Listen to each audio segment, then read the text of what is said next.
घने जंगल के बीच एक रहस्यमयी जगह थी जिसे लोग जादुई जंगल कहते थे। यह जंगल साधारण जंगलों से अलग था क्योंकि यहाँ पेड़ पौधे बातें करते थे, जानवरों में इंसानों जैसी समझ थी और हवाओं में संगीत बहता था। इस जंगल में प्रवेश करने वाला कोई भी व्यक्ति या तो चमत्कृत हो जाता था या फिर किसी गहरे रहस्य में उलझकर वापस लौट नहीं पाता था। राजू एक जिज्ञासु लड़का था जो अपने गांव में हर समय नए रहस्यों को खोजने में लगा रहता था।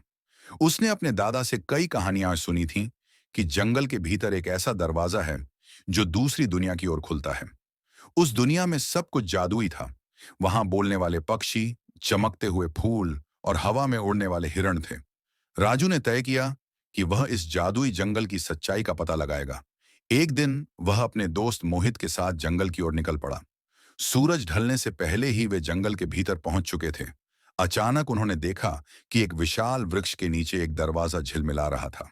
मोहित डर गया, लेकिन राजू की आंखों में चमक थी। उसने हिम्मत करके दरवाजा खोला और दोनों एक रहस्यमयी दुनिया में प्रवेश कर गए। दरवाजे के उस पार का दृश्य अविश्वसनीय था। वहां पेड़ सोने जैसे चमक रहे थे, नदियां चांदी की तरह बह रही थीं और चारों ओर जादुई जीव घूम रहे थे। एक विशाल तितली उनके पास आई और बोली, तुम दोनों कौन हो? यहाँ इंसानों का आना मना है। राजू और मोहित आश्चर्य से तितली को देखने लगे। उन्होंने तितली को बताया कि वे केवल इस दुनिया के बारे में जानने आए हैं। तितली ने उनकी बात सुनकर मुस्कुराते हुए कहा, अगर तुम यहाँ रहना चाहते हो तो तुम्हें इस दुनिया के नियमों को मानना होगा। यहाँ पर हर चीज जादुई है, लेकिन अगर तुमने कोई गलती की तो तुम्हें वापस अपनी दुनिया में लौटना होगा। राजू और मोहित ने आगे बढ़ते हुए देखा कि एक बड़ा तालाब है जिसमें पानी नहीं बल्कि तरल सितारे चमक रहे थे। तभी वहां एक बूढ़ा कछुआ आया और बोला, अगर तुम्हें इस दुनिया में आगे बढ़ना है तो तुम्हें मेरी पहली चुनौती पार करनी होगी। कछुए ने उन्हें 3 पहेलियां दी। 8 ऐसी चीज जो जितनी ज्यादा होती है उतनी कम दिखती है। 2 ऐसा घर जिसमें कोई दरवाजा नहीं फिर भी लोग अंदर रहते हैं। 3 ऐसी चीज जो जितनी बांटो उतनी ही बढ़ती जाती है। राजू ने सोचा और जवाब दिया। 1. अंधेरा। 2. अंडा। 3. खुशियां।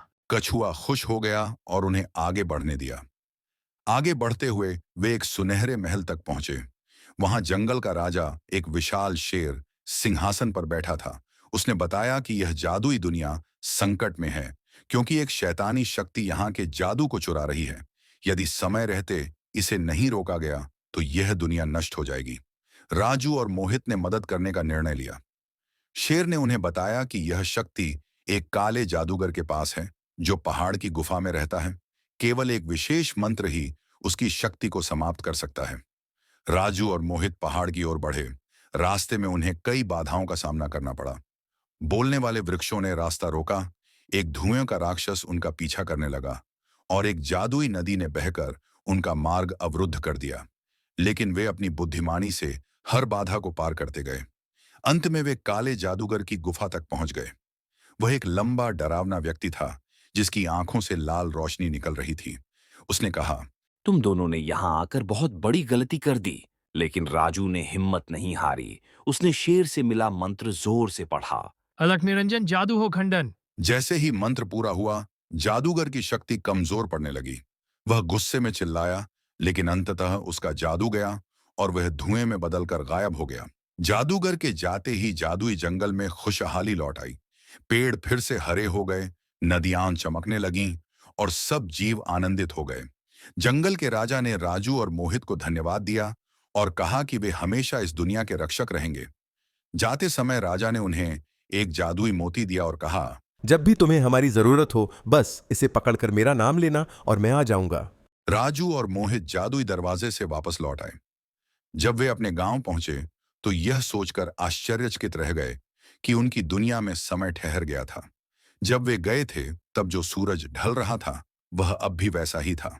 उन्होंने अपने इस रोमांचक सफर के बारे में किसी को नहीं बताया, लेकिन जब भी वे अकेले होते वे उस जादुई मोती को देखकर मुस्कुराते थे, ये जानते हुए कि वे एक अद्भुत दुनिया का हिस्सा बन चुके थे। Like it, share, subscribe.